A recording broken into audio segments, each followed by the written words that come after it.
नमस्कार, मैं हूं विनय सिंह। भारत में संघीय ढांचा हमेशा चर्चा में होता है। ऐसा पता चलता है कि भारत का जो फेडरल स्ट्रक्चर है उसमें कोई दिक्कतें चल रही हैं। क्या हमारा फेडरल स्ट्रक्चर में प्रधानमंत्री को किसी राज्य में घुसने से आप रोक सकते हैं? क्या दूसरे मुख्यमंत्री को किसी राज्य में रोक सकते हैं? और क्या इतिहास में ऐसा पहले हुआ, जैसे केंद्रीय मंत्री टी.आर. बालू या जो डीएमके करुणानिधि जो मेन थे, इनको एक बार तमिलनाडु में अरेस्ट कर लिया गया। हाल में आपने देखा होगा कि शिवसेना ने नारायण राणे को अरेस्ट कर लिया था, केंद्रीय मंत्री थे वो। क्या इस प्रकार की चीजें फेडरल स्ट्रक्चर को हमारा चुनौती दे रहा है? इसलिए आज शुरुआत में ही आपको बहुत इंपॉर्टेंट टॉपिक है और करेंट के लिए इंपॉर्टेंट है फेडरल स्ट्रक्चर। तो फेडरल स्ट्रक्चर बेसिकली है क्या, ये संघीय ढांचा होता है क्या है, ये बताएंगे। अमूमन अगर आप देखेंगे पूरे वर्ल्ड में तो फेडरल स्ट्रक्चर को आप एक तो जिसको हम लोग खुद बोलते हैं संघ, तो आप ये जान सकते हैं कि एक संघ होता है, और एक हम लोग बोलते हैं महासंघ। इंग्लिश में उसको क्या बोलते हैं? कन्फेडरेशन बोलते हैं। तो एक महासंघ लिख लेंगे। और एक होता है यूनियन। यूनियन जैसे इंडिया का संविधान क्या बोलता है? यूनियन ऑफ स्टेट बोलता है।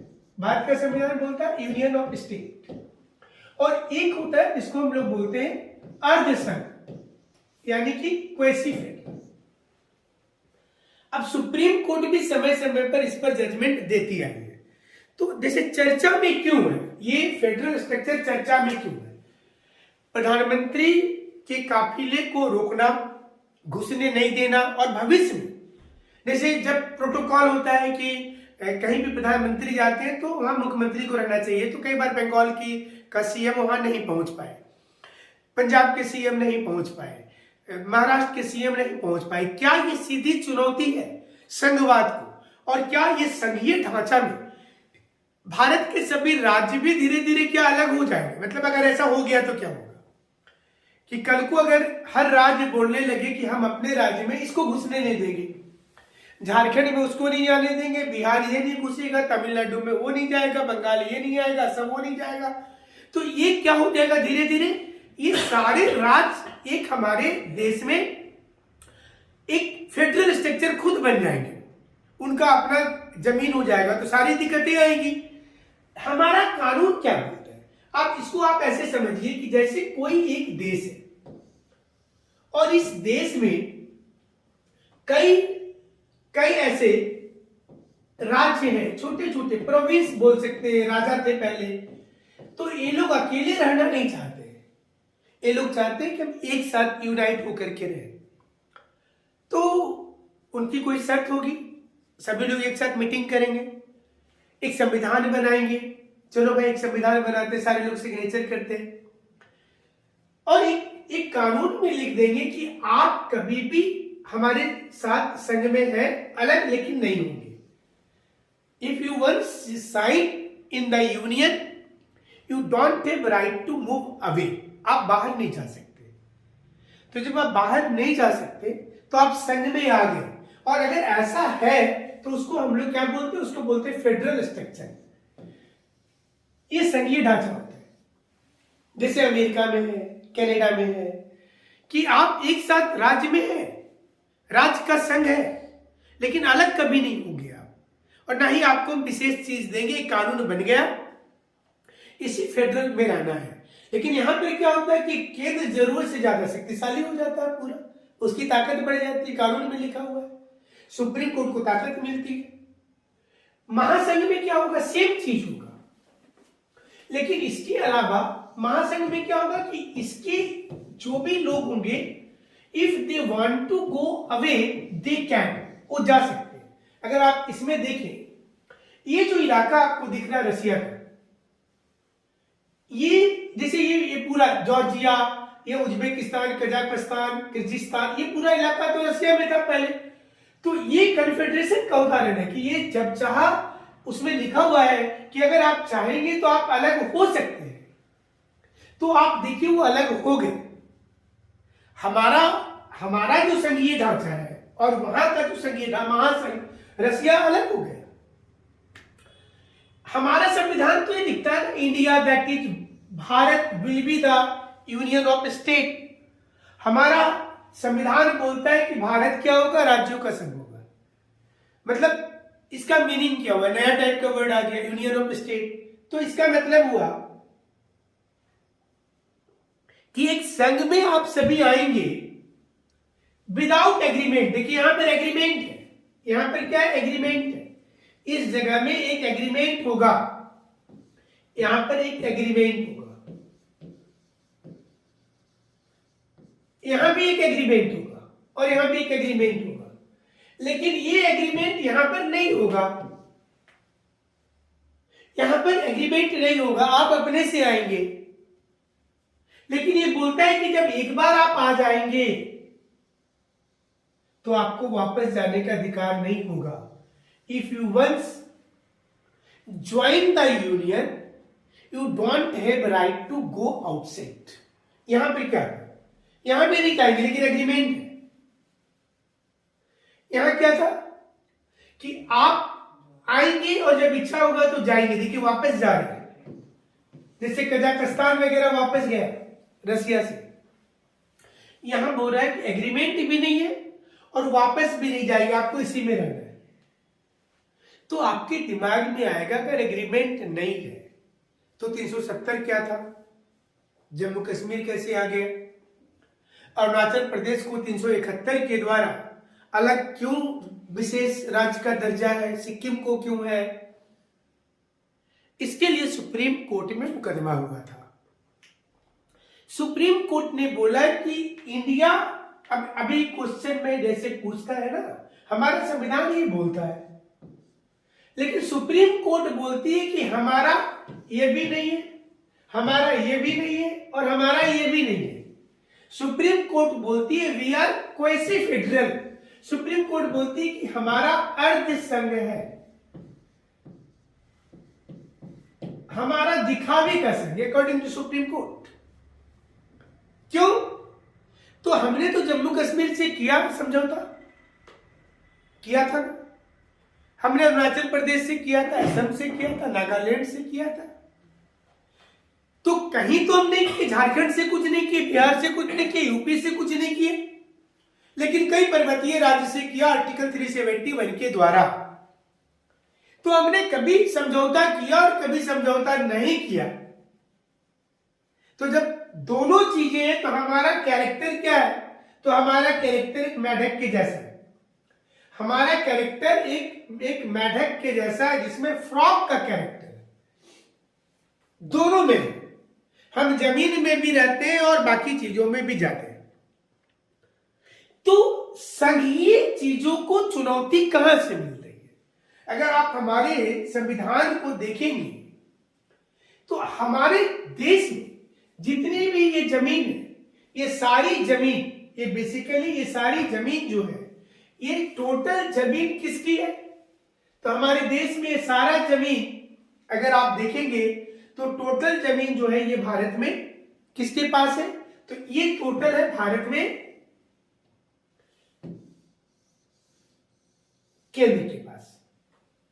टोटल जमीन केंद्र के पास है और केंद्र सरकार जब चाहे इस जमीन को केंद्र सरकार को लगता है कि हमको चेंज करना चाहिए तो ऐसा कर सकती है।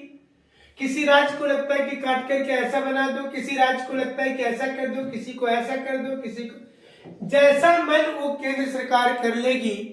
क्योंकि हमारी जो ताकत है, जो हमने जो संविधान अपनाया है, उसमें ताकत केंद्र सरकार को दिया गया है फेडरल स्ट्रक्चर में। अब देखिए कितना अच्छा खूबसूरती से हमारे संविधान निर्माताओं ने बनाया है कि केंद्र ने हर स्टेट में जितने भी राज्य हैं, सभी राज्य में उसने एक गवर्नर रखा है। स्टेट का बॉस एक गवर्नर को बनाया गया है और गवर्नर का काम क्या है? रिपोर्ट करना।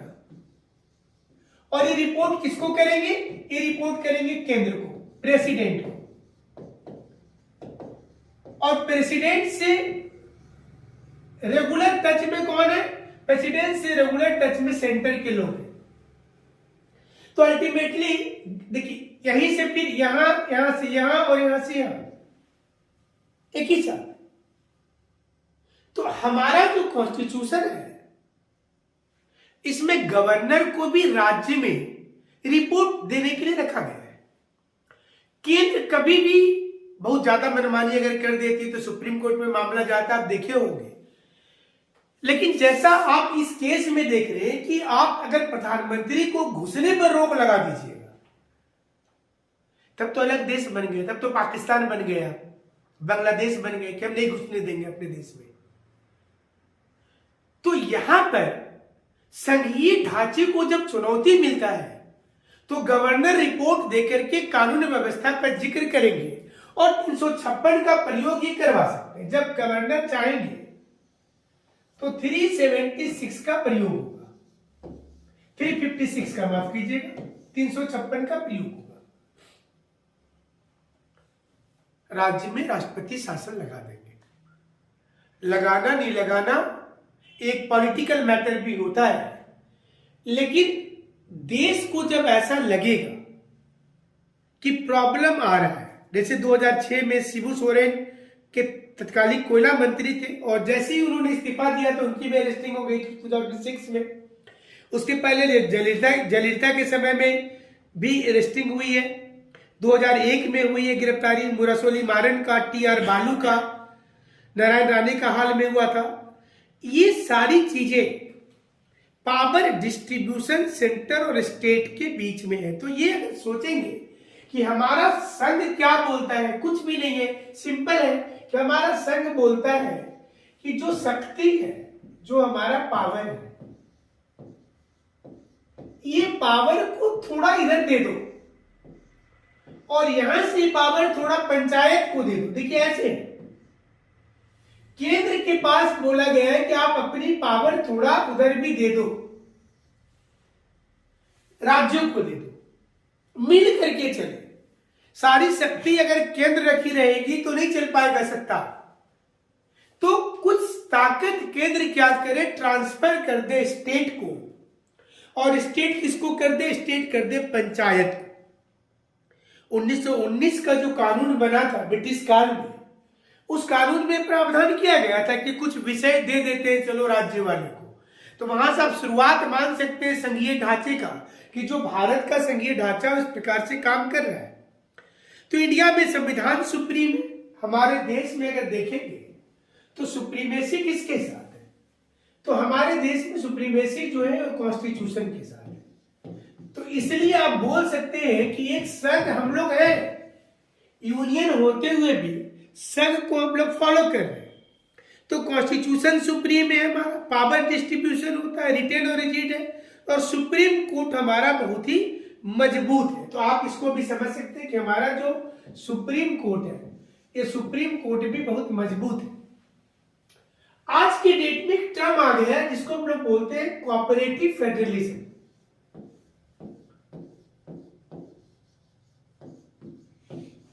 कोऑपरेटिव फेडरलिज्म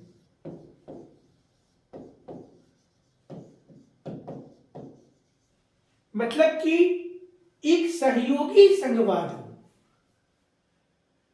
सहयोगी मैंने कोऑपरेटिव फेडरलिज्म संघवाद है। और सब अगर मनमानी, केंद्र राज्य मनमानी करने लगे तो किसी भी राज्य में सरकार नहीं बचेगी, फिर सुप्रीम कोर्ट सारे लोगों को जाना होगा। तो पावर किधर है इसको समझिए, सेंटर और स्टेट दोनों एक दूसरे का सहयोग करेंगे तो समस्या का समाधान निकल जाएगा। और आपको यहां पर सुप्रीमेसी की बात अगर करेंगे तो दोनों को अपना जिद छोड़ना होगा, राज्य को छोड़ना पड़ेगा। और ऐसे अमूमन क्या होता है कि भारत में जब सेंटर में जिसकी सरकार है, राज्य में उसकी नहीं है, तो दोनों एनिमी हो जाते हैं। और अगर केंद्र और राज्य दोनों बराबर है तो बहुत गहरे रिश्ते हो जाते हैं। तो जब ये मेंटलिटी चेंज होगी कि अगर अगेंस्ट वाली भी सरकार है तो काम करने वाली इसको काम करने दीजिए, तब ना कोऑपरेटिव फेडरलिज्म बनेगा, हमारा जो संघीय ढांचा है सहयोगी वो बनेगा। नहीं तो फिर बनना मुश्किल होगा और हमेशा एक तनाव वाला माहौल होगा जो इस वक्त पूरे भारत में आप देख रहे हैं। अमेंडमेंट में संघ का पावर ज्यादा है तो हमारा एकात्मक भी हो जाता है कभी कभी शासन।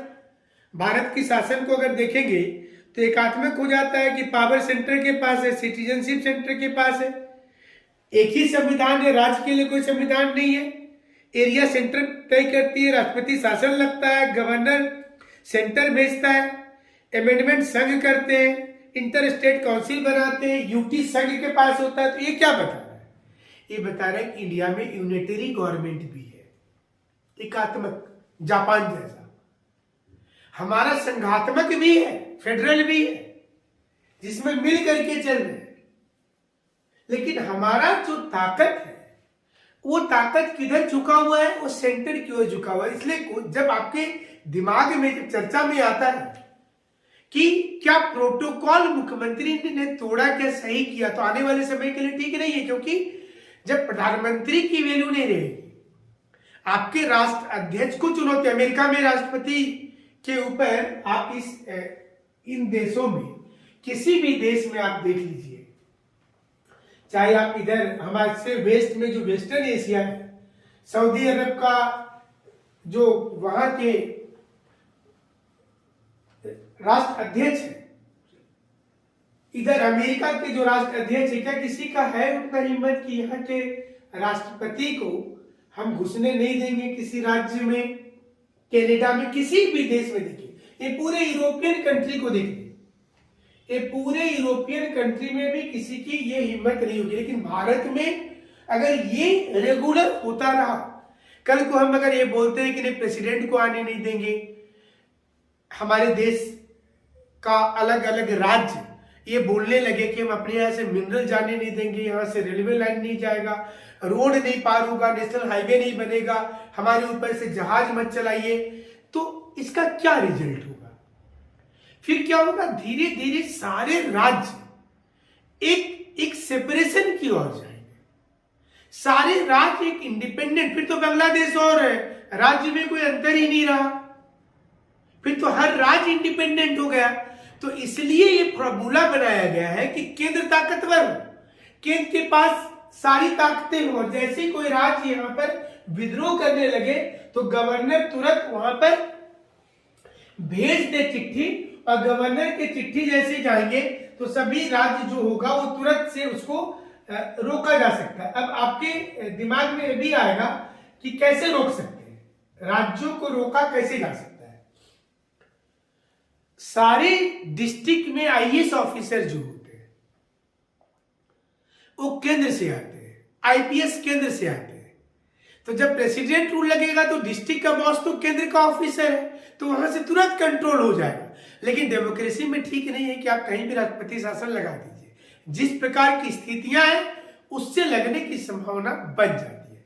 तो करेंट इवेंट में इसी प्रकार की चीजों पर हम चर्चा करेंगे लगातार।